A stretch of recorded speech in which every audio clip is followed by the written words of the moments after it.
Então, vamos começar com o Sahanavavatu.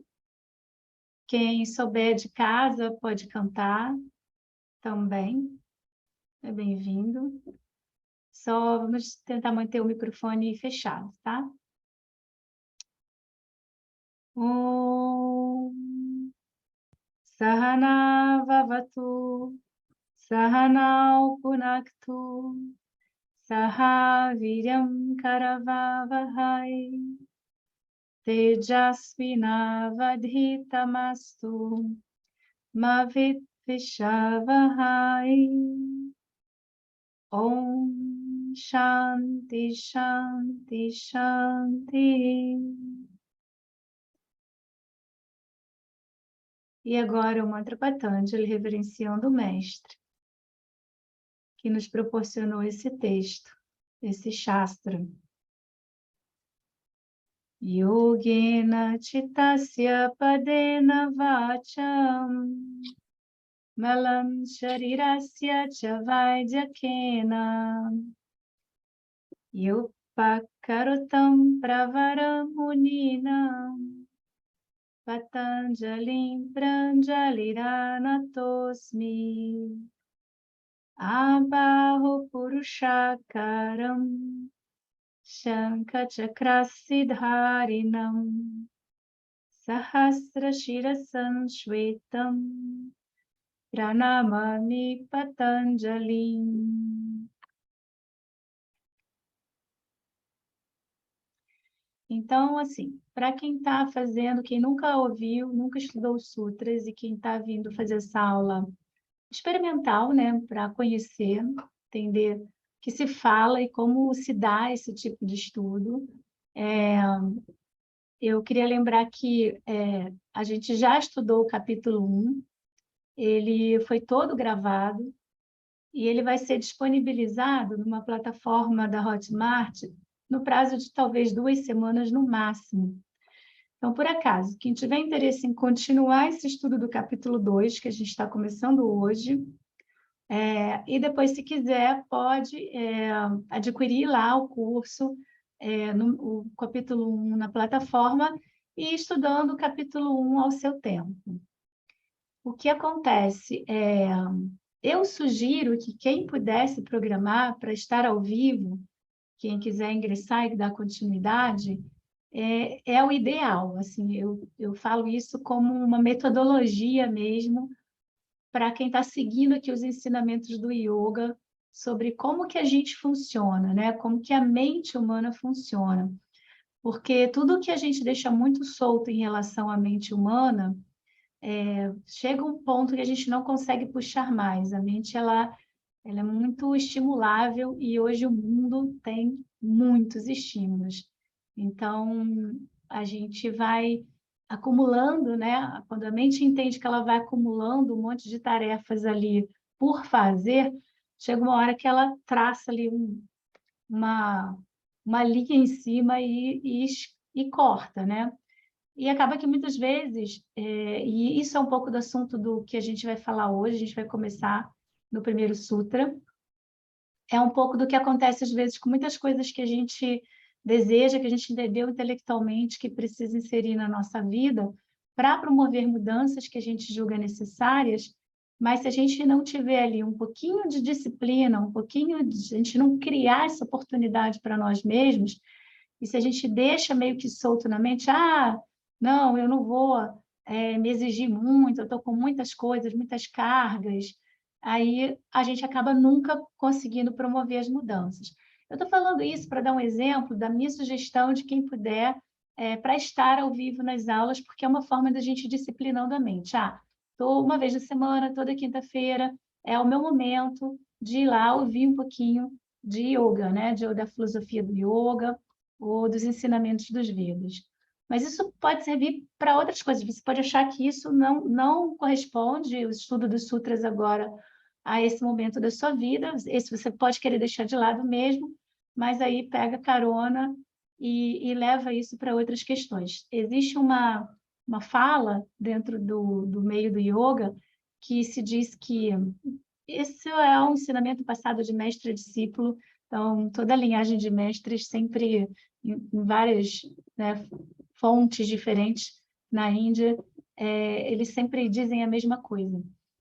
Quando a mente ela tenta fazer algo que não tem êxito, né, quando eu me proponho mentalmente a criar uma coisa nova na minha vida, e eu não consigo realizar aquela coisa, eu vou tentar mais uma vez, eu vou tentar uma terceira vez.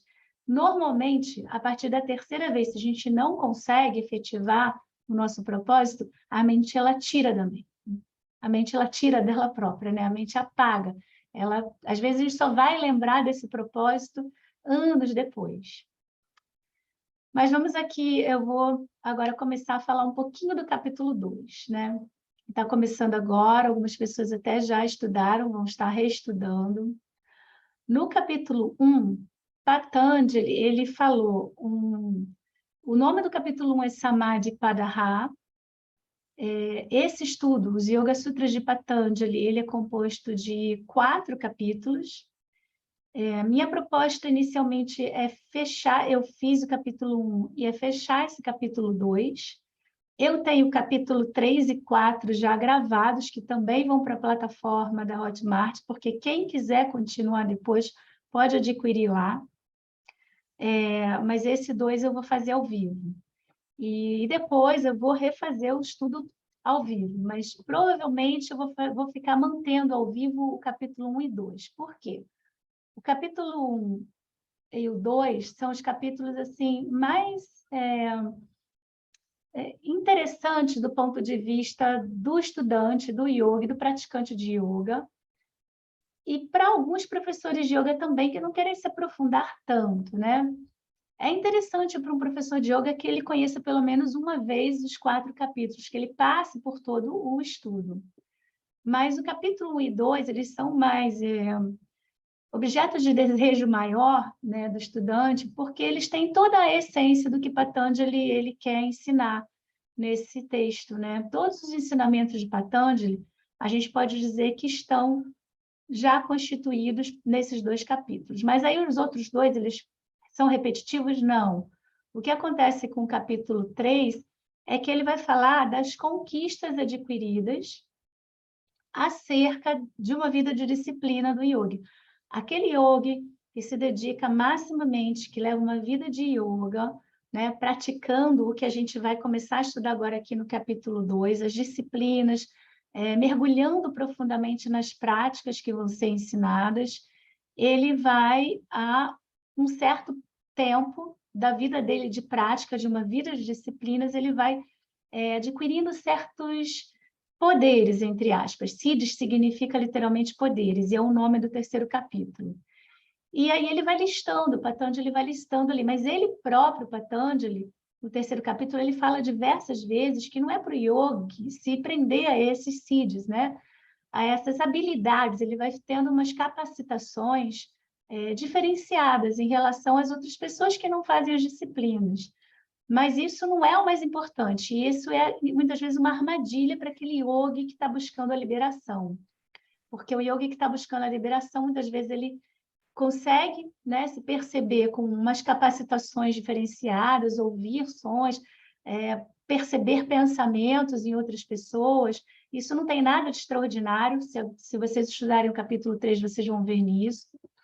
A gente vai preparando tanto esse instrumento que é a mente humana, que é natural que a gente sabe que a gente tem o ouvido e a capacidade de ouvir. A gente não está falando que a gente vai melhorar o ouvido da pessoa, mas a capacidade auditiva está ligada lá à cognição, ao nosso cérebro, isso é modificável, né? A gente sabe que tem animais que ouvem, que sentem cheiros de uma forma que o cego faz tudo, né? Se direciona, come, sobe escada, anda na rua. Então, ele tem, mesmo com a perda da visão, habilidades e capacidades que foram desenvolvidas e a gente não. Então, é uma questão que esse aparato mente, ele nos dá essa possibilidade. Mas, então, para eu concluir meu pensamento, lá mesmo Patanjali, ele sempre vai relembrando que muitos yogis se perdem nesse momento e eles esquecem do objetivo principal. Para aquele yogi, lá de 2000 anos atrás, Esse texto, Patanjali viveu nesse período, né? Então, a gente pode dizer que esse texto ele tem cerca de 2.000 anos, não se sabe precisar exatamente, mas Patanjali viveu um pouquinho antes de Cristo, mais ou menos contemporaneamente, ou um pouquinho depois, e ele compilou esses ensinamentos que não são dele, isso não é os ensinamentos que estão aqui, todo o conteúdo que vocês vão ouvir, não é uma autoria de Patanjali, ele não é autor desses ensinamentos, desse conhecimento, mas ele era um sábio, né? Então, ele conhecia muito, muito bem toda a tradição, todos os ensinamentos da tradição dos Vedas, e era um gramático exímio, entre outras habilidades que Patanjali tinha. Então, ele teve essa bênção de nos deixar esse texto. Segundo os estudiosos, esse sânscrito, essa forma como ele escreveu os Yoga Sutras, esse sânscrito antigo, né, é de uma linguagem muito precisa, então sabe-se que ele conhecia a linguagem sânscrita de uma maneira ímpar, peculiar, e muitos estudiosos ao longo desses 2.000 anos vêm estudando tanto a linguagem quanto o conteúdo, né, dos ensinamentos, e por isso que o texto... Existem outros textos sobre yoga, antigos também, mas esse Yoga Sutras de Patanjali, ele é reconhecido pelos vários estudiosos ao longo desses milhares de anos, né, dessas centenas de anos, como sendo o mais coeso, o mais consistente. Não se encontra incoerências e inconsistências de um sutra para o outro, de um capítulo para o outro. E isso, às vezes, não é o que acontece em outros textos, né? Porque textos tão antigos assim, a gente sabe que muitas vezes vão vindo contribuições de outras pessoas ao longo dos anos, né? E esse texto, realmente ele é reconhecido como um texto que foi preservado na sua integridade. Para concluir aqui sobre o capítulo 1, o capítulo 1 trouxe para a gente ensinamentos e palavras que a gente vai ouvir novamente no capítulo 2. É imprescindível, sem ter estudado do capítulo 1, eu não vou entender nada do capítulo 2? Não. Vocês vão ver que é perfeitamente possível acompanhar esse capítulo 2. O que pode acontecer, por exemplo, a gente vai falar de Ishvara Pranidhana aqui. O que pode acontecer é que alguns termos vão ser diferentes, assim, novos para você, que nunca estudou. E aí, se você tiver a oportunidade de ir lá no capítulo 1, talvez esses termos tenham aparecido, embora Patanjali vai trazer termos novos, que aí vocês ainda não ouviram aqui nesse capítulo 2. E ele vai revisitar alguns termos em outros contextos, né? Falando de outros assuntos no capítulo 2.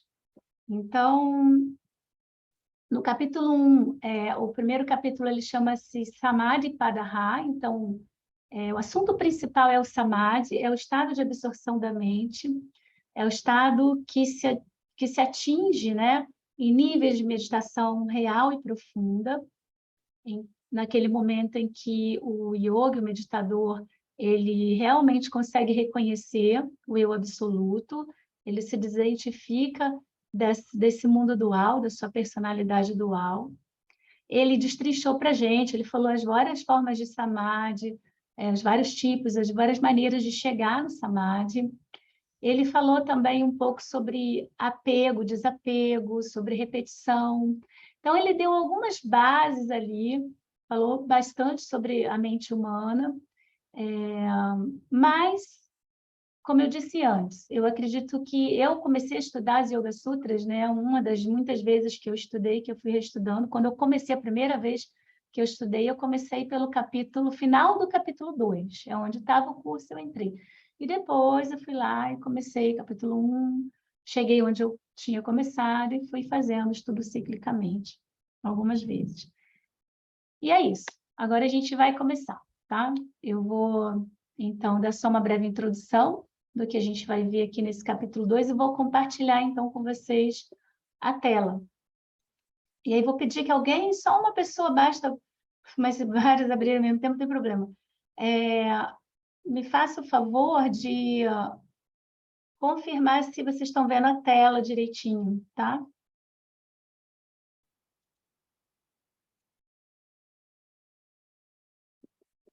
Ou faz assim quem está com a tela aberta, ok.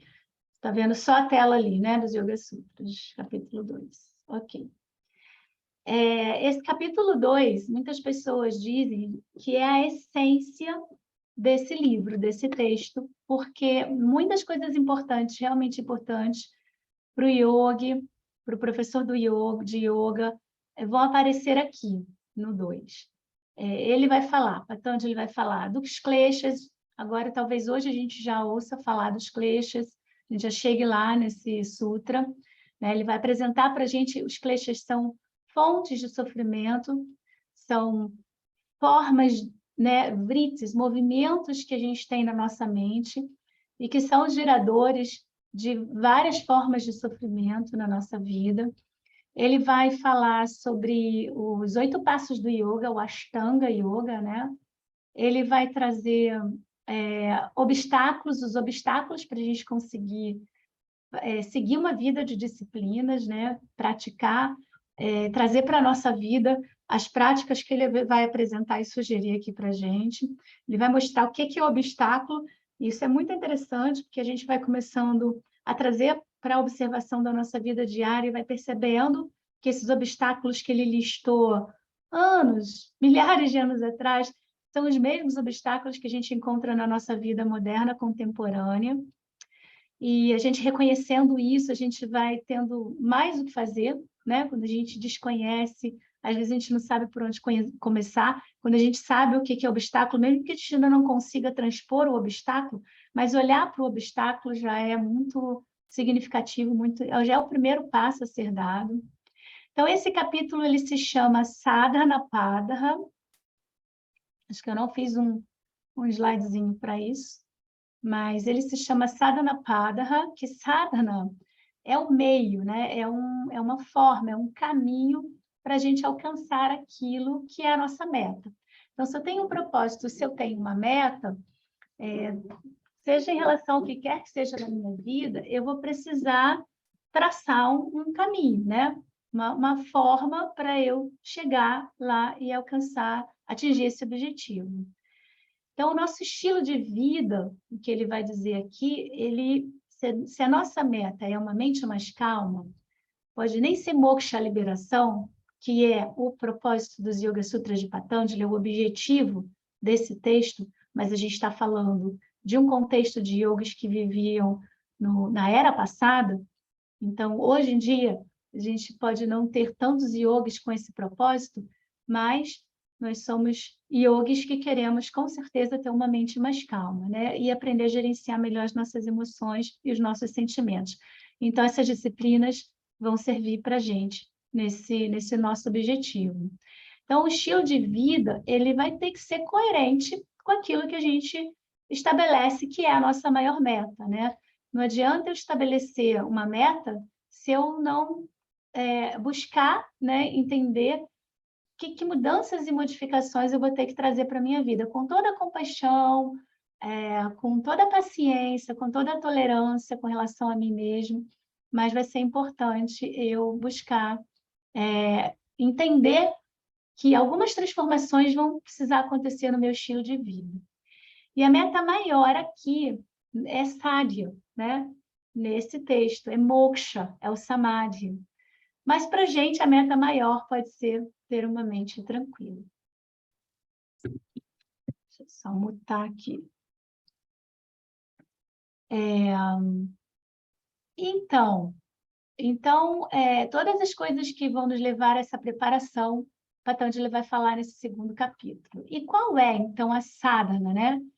Patanjali vai nos dizer qual é esse caminho, qual é esse meio, qual é quais são essas disciplinas. Ele vai falar aqui sobre várias dessas disciplinas, né? Ele vai agora, já no primeiro sutra, falar de 3 disciplinas de imediato, né? A gente vai precisar prestar atenção e tentar olhar primeiro para essas 3 disciplinas que ele vai denominar como Kriya Yoga. E depois ele vai trazer o Ashtanga Yoga mais na frente, que já são outras propostas, né? E aí você não entende essa palavra, não leva assim para a conotação de disciplina como algo que tem que ser tão rigoroso, e que alguém vai estar te vigiando, ou você mesmo vai estar se vigiando, e que se você sair da linha e não cumprir, né, vai se sentir culpado, vai ser punido. Não. O grande desse texto... Mudou alguma coisa para vocês aí? Vocês estão me ouvindo bem?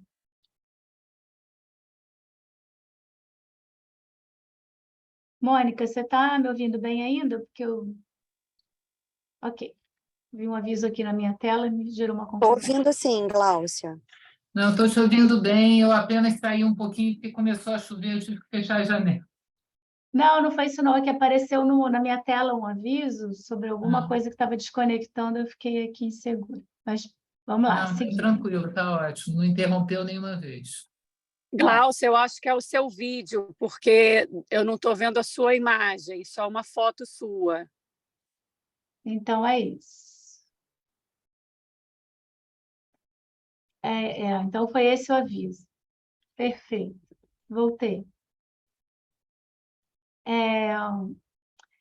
Então, retomando, né? Ele vai falar, depois, quando chegar lá no Ashtanga Yoga, os passos, os membros, mas não é para a gente tomar isso. O grande diferencial desse estudo, que é um estudo de autoconhecimento, que vai falar para a gente sobre ética, com certeza, ações éticas, condutas éticas, mas que está separado de qualquer cunho religioso, né? Não tem nenhuma religiosidade, nenhuma instituição aqui, não tem, portanto, também nenhum autor, né, que é o conhecedor, que é o mentor desses ensinamentos.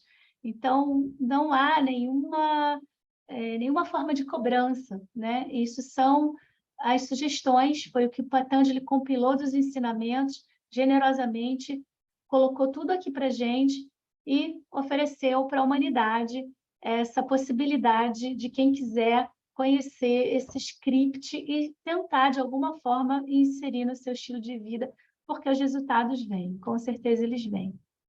Então, a gente vai começar, como sempre, na leitura, para quem está aqui pela primeira vez hoje.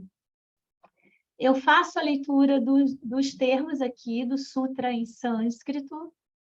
Quem está em casa, eu depois vou disponibilizar uma apostilinha, tem os livros também, eu vou colocar lá no grupo do WhatsApp mesmo, a sugestão para quem quiser comprar o livro, ou vou disponibilizar uma apostila em PDF só com os sutras. Eu não sei se eu vou colocar a tradução, porque a ideia não é a gente se prender à tradução, quem já estudou antes sabe disso, né? Eu sempre falo que esse tipo de texto, não só o Yoga Sutra de Patanjali, como outros textos antigos, né, as escrituras do Yoga, dos Vedas, não são textos que a gente vai aprender lendo, não é como um outro livro qualquer. A gente precisa estudar mesmo, porque a linguagem sânscrita ela é hermética nesses sutras, inclusive, principalmente. Patanjali, ele escolheu cada palavrinha que está aqui constituindo o sutra. Eles são sempre curtos, no máximo 3 linhas, são os sutras maiores que a gente vai ver, normalmente 1, 2 linhas no máximo, porque ele escolheu cada palavra. E essas palavras, dentro desses sutras, elas precisam ser abertas e reveladas. Se eu pegar só a tradução e sair traduzindo para a nossa linguagem, a gente com certeza vai se perdendo o significado dos ensinamentos que ele quis trazer para a gente em cada sutra. Então, tem muitos comentaristas que se dedicam. Vyasa é o comentarista mais renomado, mais reconhecido como um comentarista sério e confiável para que a gente possa estudar junto com os sutras traduzidos do sânscrito direto, né, para o inglês ou para o português. Então, assim, eu estudei com a Glória, ela traduziu do sânscrito puro para o português. Eu estudei com a G. Mohan, ele traduziu do sânscrito puro, só teve uma tradução, para o inglês. Então, isso é o desejável, que faça uma tradução para uma língua. Tem livros que você vai comprar que foram do alemão para o inglês e vieram para o português. Então, nessa história já se perdeu muito do que está aqui essencialmente sendo dito. Além disso, da tradução, todos esses mestres, e eu tenho a oportunidade também de estar fazendo o Vyasa Bhashya, que é comentários de Vyasa. O Vyasa vai dando suporte para a pessoa que vai traduzindo, para que realmente o que está sendo entendido ali seja validado pelo que está sendo dito lá nos comentários do Vyasa, tá? Então, eu estou falando assim um pouquinho mais hoje, né? Dando um pouquinho mais de informação sobre o que é essa leitura, como é que eu conduzo esse estudo e quais são as minhas linhas, qual é a minha linha, quais são os meus mestres, para quem está chegando, para poder não ficar assim muito perdido. Mas a gente vai ler. Quem está em casa depois, que vai ter o material para acompanhar, quem ainda não tem o livro, vai ter já já. Pode ir lendo junto. Eu acho muito interessante se familiarizando com os termos em sânscrito, porque, como eu disse, muitas vezes, quando você for falar uma palavra, quando você ouvir uma palavra shraddha, a tradução que a gente vai achar para o português vai ser fé. Você vai entender o conceito de shraddha e você vai entender que não é só fé, fé pela fé. Você vai entender tudo que está na base desse entendimento do que é fé quando você ouvir shraddha. Então, aos poucos, pelo menos algumas palavrinhas mais repetidas e mais usadas, porque são mais relevantes para a gente entender os Yoga Sutras, elas vão ficando, você vai se familiarizando com elas. E é legal porque você vai puxar o contexto inteiro e não só uma tradução, tá? Então, quem quiser ir repetindo, vamos lá, a gente vai começar. Uau! Eu vou fazer o Sutra 1, já são 8 horas da noite, e o 2, tá. A gente vai terminar às 8h30. E eu termino a aula no horário em ponto, tá? É sempre 1 hora de estudo. Antes de fazer só mais uma informação, porque esse tipo de estudo, ele vai exigir muito da nossa cognição, né? São conceitos e ideias que a gente aqui no Ocidente não está acostumado a ouvir dessa forma, né? Então, cansa, é cansativo, não é para ser estudado por horas. Então, ouvir, deixar a mente ali absorver, sem querer entender tudo intelectualmente, deixar respirar, e aí, na semana que vem, a gente volta. E a gente dá essa semana aí para esses conceitos irem respirando. Então, 8h30 em ponto, a gente está encerrando. Vamos lá. Tapaha Swadhyaya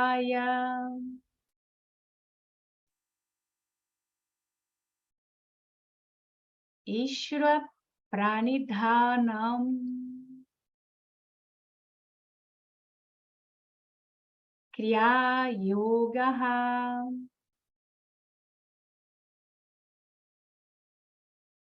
Normalmente, eu separo as palavras aqui, tá vendo? Aqui é como é o sutra originalmente falando. A gente leria Tapaha Swadhyaya Sweshara Ishvara Pranidhana Kriya Yogaha. Mas eu separo Tapaha Swadhyaya Ishvara Pranidhanam Kriya Yoga. Eu só esqueci aqui, sem querer, eu não separei o Kriya de Yogaha. Então, ele traz aí essas primeiras 3 disciplinas, ele vai usar esse termo, Kriya Yoga. Lara Gita, quem já estudou Bhagavad Gita, quem já ouviu falar na Bhagavad Gita, o Krishna, ele vai usar o termo Karma Yoga, né? E aqui, Patanjali traz o termo Kriya Yoga.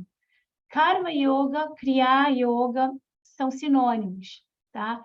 Yoga também, a gente costuma dizer, yoga é a união, né? Isso é só uma das traduções que a gente traz para o português. Ela é uma palavra que a gente pode traduzir de várias formas, na verdade. E a gente pode traduzir também como uma disciplina. Yoga pode ser traduzido também como uma disciplina, um meio, como um instrumento para a gente obter alguma coisa.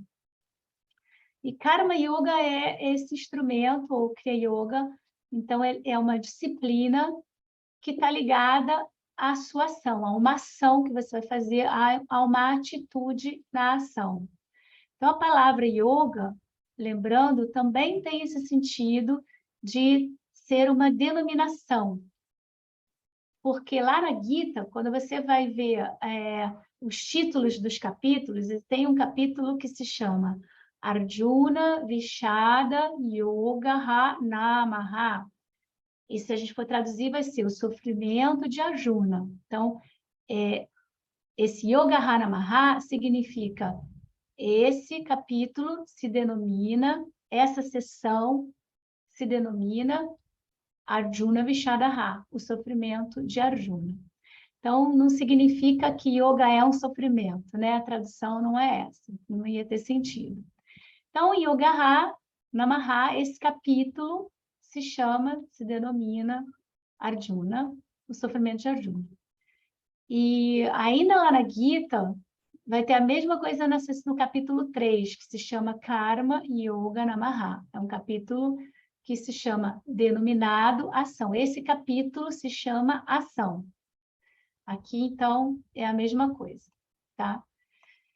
A gente vive a nossa vida com todas as coisas, né? A gente tem uma vida de relações. Então, a gente vai estar sempre se relacionando com uma série de coisas. Família, trabalho, amigos, com todas as nossas responsabilidades acerca das nossas vidas de relação, né? Responsabilidades acerca da relação com o trabalho, da relação com a família, da relação com os amigos. E, às vezes, a gente inclui algumas coisas na nossa vida que já está cheia, né? A gente já tem uma vida cheia. Uma vida de relações significa ter uma vida cheia de atribuições.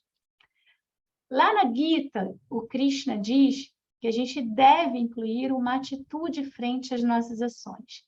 Então, toda ação que a gente fizer, a gente deve ter uma atitude, né, por trás, um pensamento, uma intenção por trás dessa ação. E isso a gente vai chamar de Karma Yoga. Aqui, Patanjali está dizendo que o yogi, ele também deve ter uma atitude atrás da ação. Ele também deve incluir algumas coisas, algumas intenções nas ações que ele faz, que ele fizer na vida dele. E essas ações, essas 3 coisas que ele traz, ele enumera 3 atitudes, 3 ações, vai ser Tapaha, Swadhyaya e Shilopranidhana. Ele diz, para começar uma vida de yoga, uma vida no estilo de yoga, você tem que trazer essas 3 coisas para suas ações na vida, na sua vida.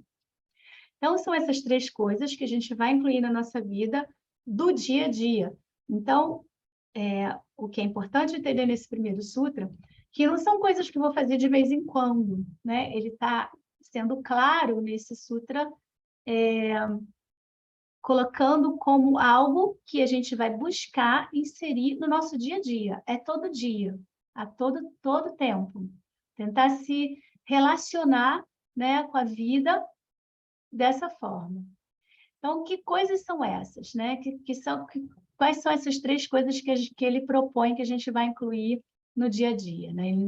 Ele não está dizendo que a gente também tem que tirar nada da nossa vida, deixar de fazer certas coisas, ele não está trazendo uma intenção nesse sutra de que a gente precisa trocar alguma coisa por outra, que a gente tem que deixar de ir à festa, deixar de se divertir, deixar de beber vinho, deixar de fazer nada. Você não é uma situação de que você vai inserir disciplinas e, portanto, você vai ter reprimendas, você vai ter que abandonar certas coisas. Não existe isso dentro de um estudo de sutras, de yoga e de Vedas. Todas as transformações que forem acontecendo na nossa vida, elas vão ser espontâneas, elas vão ser naturais. A gente vai vendo isso ao longo do tempo. Então, a gente não tem que deixar nada de lado, a gente não precisa tirar funções, a gente não precisa parar de lavar roupa, de cozinhar, de conversar, nada disso. A gente só vai incluir, tá? E a gente vai começar, então, aqui pelo Tapaha.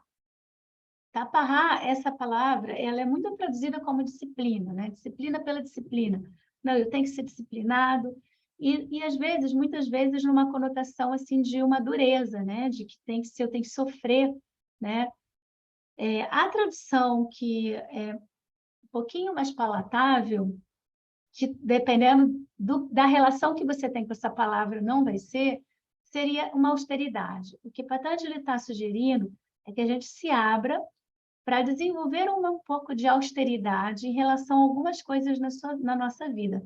Lembra que eu comecei comentando bem no início da nossa conversa hoje, que se a gente deixa a mente solta, nada acontece, a gente não consegue realizar mudanças e transformações.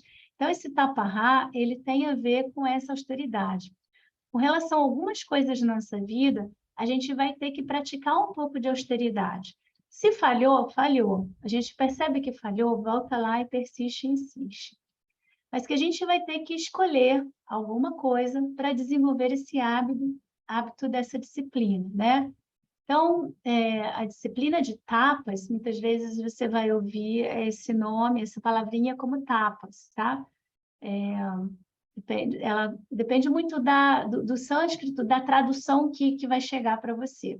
Então, taparrá ou tapas, é a mesma coisa, significa frear. Literalmente, significa frear alguma coisa que a gente deixa solto.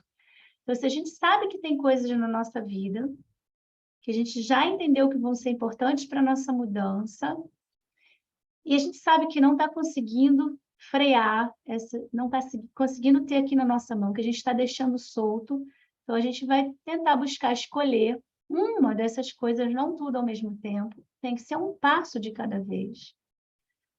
E a gente vai tentar frear um pouquinho isso que a gente está deixando tão solto. Taparrá, então, quer dizer frear. Sabe por que é frear? Porque, na verdade, é um frear que tem relação com aquecer. Sabe quando a gente segura alguma coisa e tem que, assim, fazer um esforço para segurar? E isso aquece. Então, é frear no sentido de que isso vai gerar um calor, isso vai aquecer, né? Literalmente, se a gente for destrinchar a raiz do termo em sânscrito, a gente vai chegar no termo aquecer, como uma tradução. Então, quando a gente freia, a gente não deixa o calor, né, do corpo se soltar. Quando a gente segura, a gente contém esse calor ali, né? A gente não deixa o que quer que seja ser liberado. A gente segura. Então, por exemplo, um hábito que a pessoa tem, né, de que quando a pessoa está num diálogo, digamos, eu tenho um hábito, quando eu vou conversar com uma amiga, com um amigo, e quando eu estou nessa conversa, eu já, no automático, já tenho esse hábito, eu saio falando 2, 3 coisas. A pessoa vem me contar um problema dela, em vez de eu fazer aquela escuta empática, né? Às vezes, tudo que a pessoa está precisando é só ter alguém para ouvi-la, né? Ter uma escuta empática. E aí, só que eu tenho um hábito incrível de que quando a pessoa fala 3, 4 palavras, eu já saio dando conselhos, já saio fazendo comparações com a minha vida, com o que eu vivi parecido, e já saio falando em cima 2, 3 palavras. E, às vezes, porque eu tenho esse impulso, né? Já é automático, e às vezes porque também eu não quero ouvir exatamente o que a pessoa vai falar, eu não quero que ela dê continuidade àquilo, então eu vou ali tentando falar em cima para poder desviar o assunto, porque eu não estou com paciência, com tolerância para ouvir.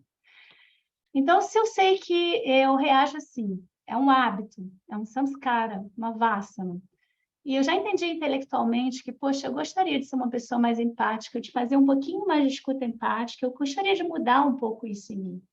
Então, isso vai ser um taparrá na minha vida. Eu vou começar a observar isso e vou fazer disso um taparrá. Então, nós vamos dizer que a gente chega à conclusão de que isso é uma violência, né? Que isso que vai causar algum dano, né?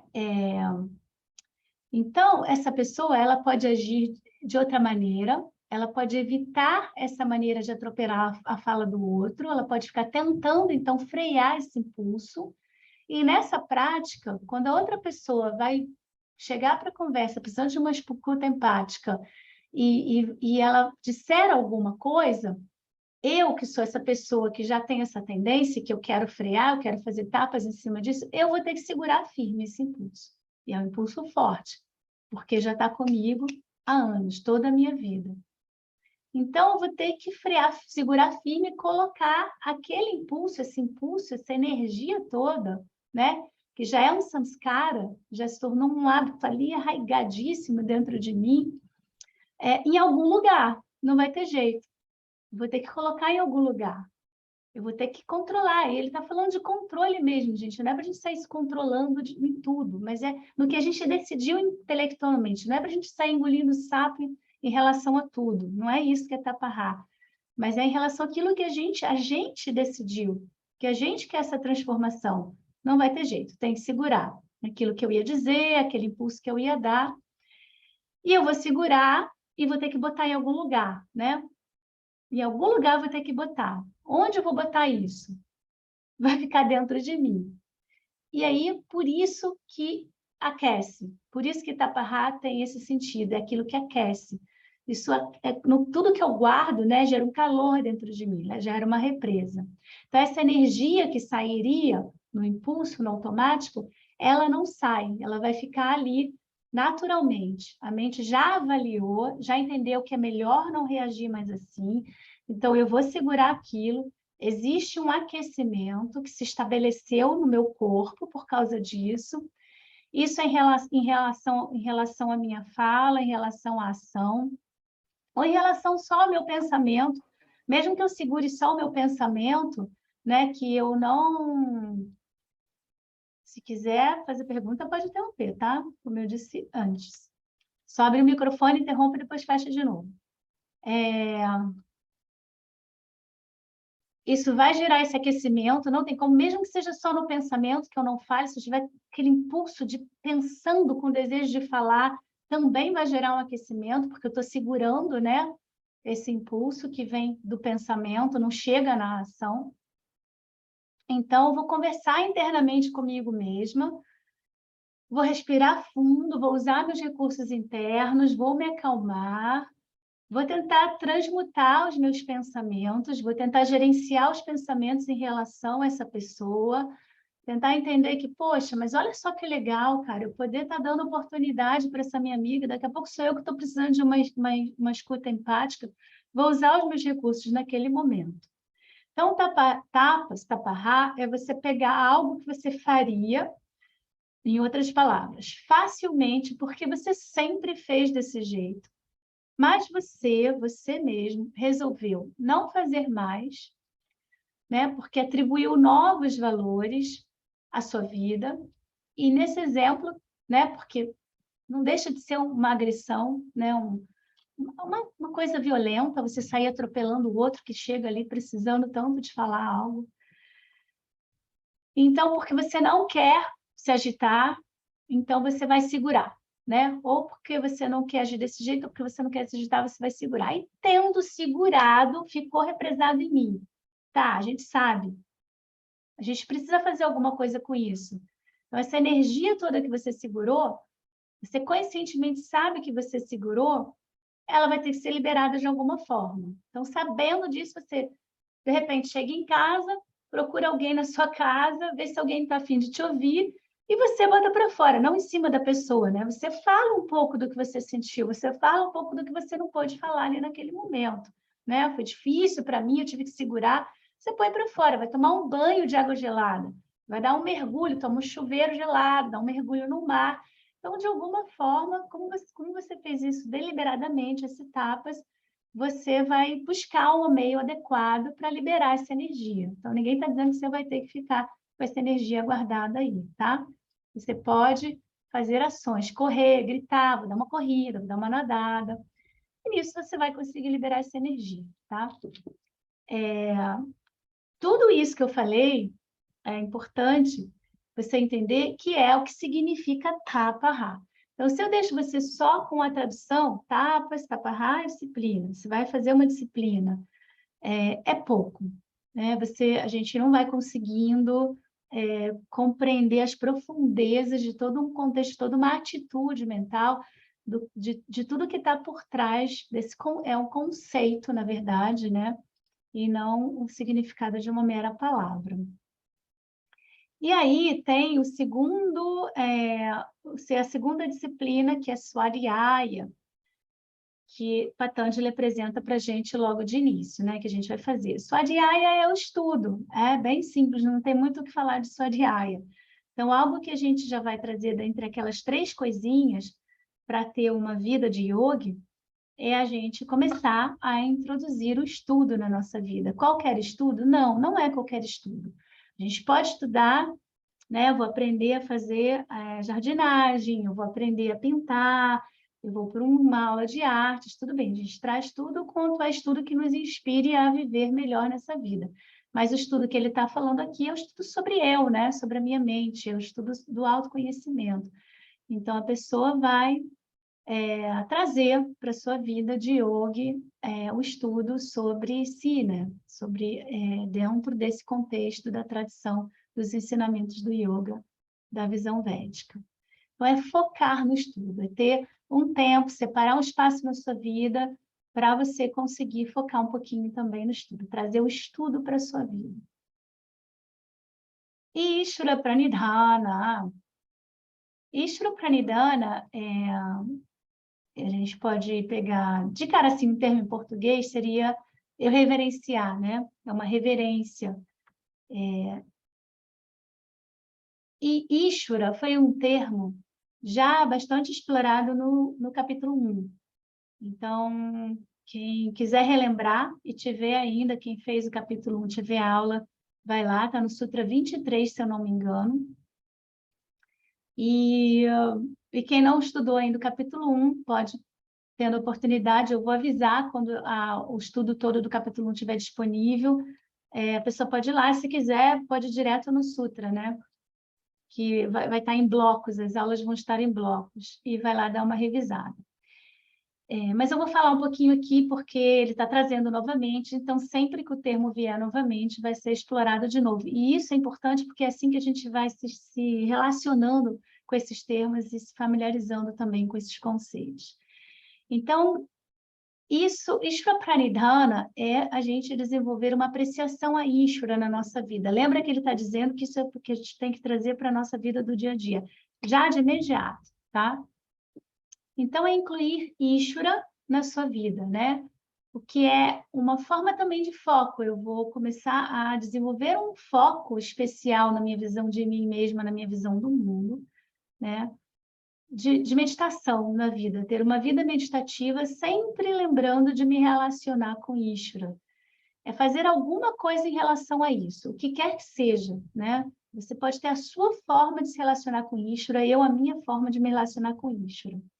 Mas que seja diariamente. O que ele está trazendo é que a gente ou vai fazer japa mala, a meditação naquela guirlanda, né? No japa, nas pontinhas lá, ou você vai fazer uma meditação com mantras, você vai criar a sua maneira, mas a história que ele está trazendo aqui é que a gente vai precisar trazer esse foco na nossa vida, né? Colocar o foco em Ishvara na nossa vida. Então, relembrando um pouquinho de Ishvara, embora a gente use muito a palavra divino ou Deus para traduzir o que é Ishvara, do sânscrito, né? Na realidade, não existe nenhuma palavra, nem no português, nem no inglês, nem nenhum outro idioma, de equivalência exata ao que é Ishvara, né? Então, é assim, eu existo, eu sei que eu existo, a minha experiência em relação ao mundo, a minha experiência do mundo, ela existe, isso a gente sabe, isso é óbvio para todos nós, mas quem é esse Ishvara, né? Por que nós precisamos desse Ishvara? Isso o Sutra 23 vai explicar melhor, né? Existem muitos pontos de vista sobre Ishvara, sobre esse termo mesmo, Ishvara. No budismo, você vai ter uma conotação um pouquinho diferente em relação ao termo Ishvara, né? O que é esse termo divino, né? O que é esse Deus, né? O que é essa ordem suprema, essa grande ordem, né? Mas o que eu posso deixar aqui é que Ishvara é aquele com plena habilidade de manifestar qualquer vontade, de manifestar vontade, realizar o que quer que seja, né? Ishvara a gente pode dizer que é a onipotência e a omnisciência. É tudo, é o que engloba tudo, é o que sustenta todo o universo, é o que sustenta tudo o que a gente conhece e o que a gente desconhece. Então, Ishvara Pranidhana, então a gente falou um pouquinho do que é Ishvara. Pranidhana é a entrega, né? Então, Ishvara Pranidhana é através, significa é pela devoção, é pela entrega, pela absorção, pela entrega a Ishvara. Ele vai repetir ainda aqui no capítulo 2, mais sobre isso, tá? Então, fica tranquilo, tranquila, deixa entrar, tudo que houver estranheza é natural, é esperado, especialmente para quem está estudando pela primeira vez. E acredito que aos pouquinhos a mente vai reagindo menos, né? Se for o momento do estudo, a mente vai amaciando e vai reagindo menos. Se não for o momento do estudo, tá, não dá para mim, tá muito esquisito.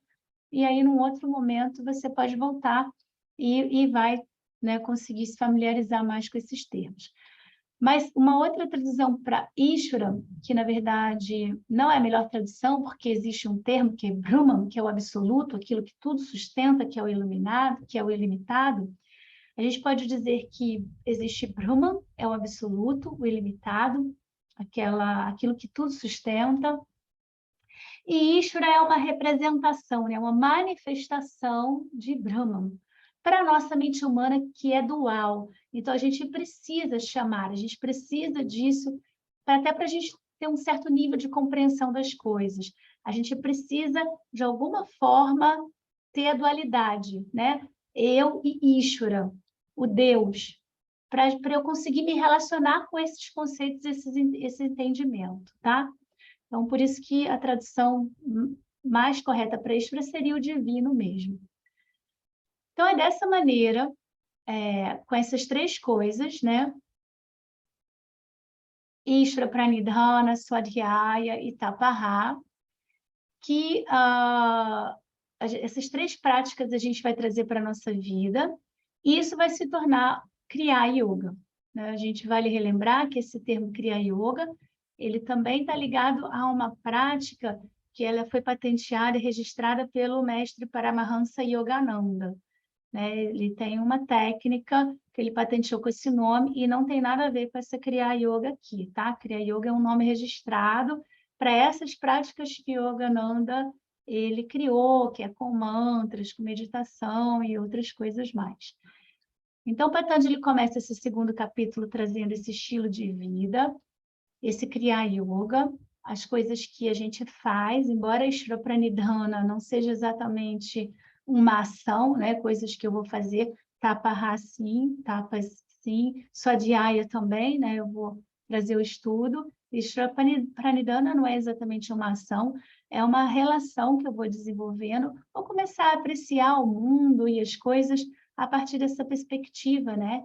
Desse divino, ali na base de todos os acontecimentos, de todas as coisas que acontecem e que existem, né? Então, não é uma ação que a gente faz para criar um vínculo com o todo, como a gente faz ali os 108 Surya Namaskaras ou a meditação no japa. A gente cria um vínculo estando atentos mesmo, conscientes das nossas escolhas, conscientes do que a gente vai ouvindo aqui nesse estudo e a gente vai observando na nossa experiência de vida no dia a dia. A gente ouve alguma coisa aqui acerca da nossa mente, quando a gente for nos próximos, a gente vai falar dos kleshas na aula que vem, a gente começar a falar das fontes de sofrimento e dos obstáculos, e a gente vai amanhã tomar o café da manhã, se relacionar com as coisas, observar a nossa mente ali, né, criando pensamentos acerca das coisas, e a gente vai lembrando muitas vezes do que a gente ouviu aqui, e é nessa correlação do que se ouve com o que se pratica, com o que se experiencia de fato, é que a gente vai desenvolvendo essa relação. Em relação a Ishvara, principalmente, é assim que a gente vai se vincular, tá? As nossas ações, o recebimento dos frutos das ações, observando isso também. Então, são reflexões que vão acontecer à medida que a gente vai vivendo a nossa vida do dia a dia.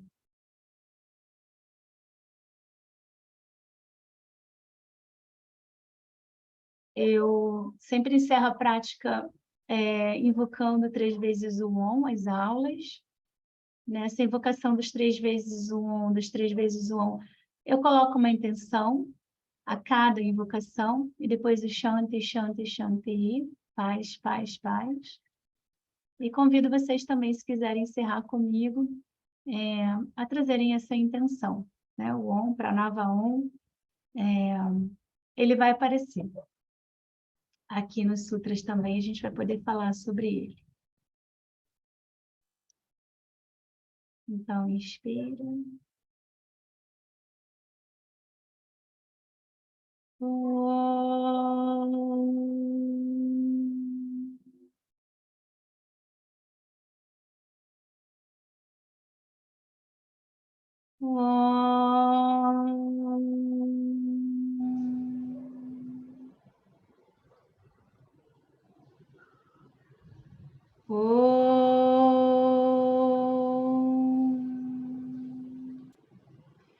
Shanti, Shanti, Shanti. Harihi Om, Shri Guru Pyo Namaha. Harihi Om.